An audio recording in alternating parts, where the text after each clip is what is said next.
Tommy, it's good to catch up with you at Carton House here. The Irish team are training here for the Rugby World Cup in New Zealand. How's it been going so far? It's been going great. So far, training's been very tough. We're really being put through our paces, but I think we're into week 8 or 9 at this stage. The boys are looking as fit as they've ever been. The skill work and contact work we're doing really stepped up a notch in the last couple of weeks, and we have a couple of massive games going into hopefully a great World Cup ahead.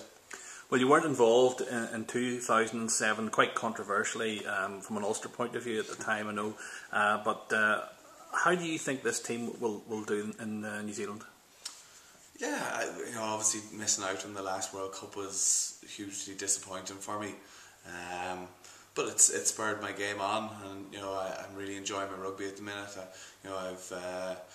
I've enjoyed a couple of good seasons with Ireland at the minute, and the next goal is to make it to this World Cup. So I think we've a great squad here at the minute. I think it's up around 40-45 players at the minute. Unfortunately, a lot of players are going to miss out, and I'm going to do whatever I can to try and make sure I'm not one of those. Well, you've obviously been watching the Tri-Nations. How do you think New Zealand's looking at the minute?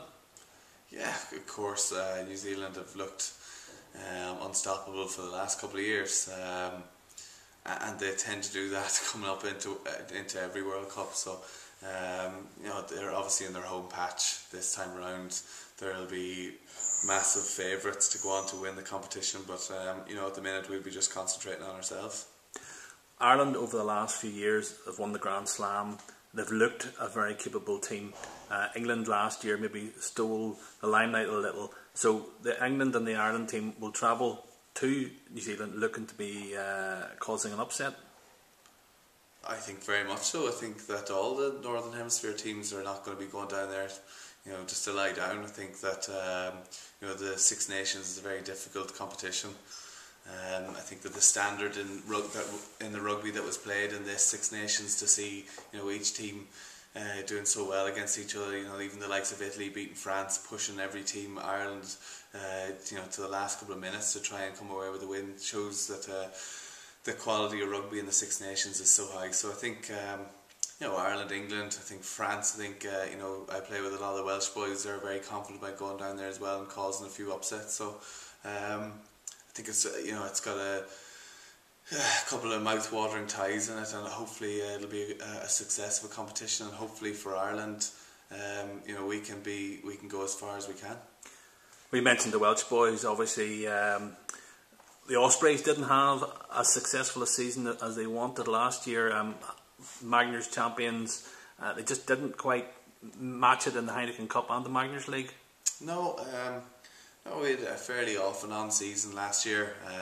We had a difficult group, both ourselves and Munster and London Irish all missing out on the knockout stages of the Heineken Cup, which is where we see ourselves.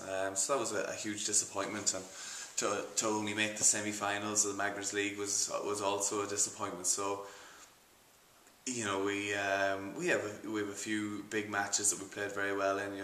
They take the local rivalries very passionately down in South Wales, and I think we put a record score on Clonethy, which was a positive we can take out of it. But unfortunately, towards the end of the season, we really fell apart. So I know that they're working very hard at the minute, and hopefully we've lost a few players, but hopefully the new signs that they've brought in will be key for us. An exciting few months ahead, Tommy. I hope you enjoy it and stay fit. Fingers crossed. Thank you.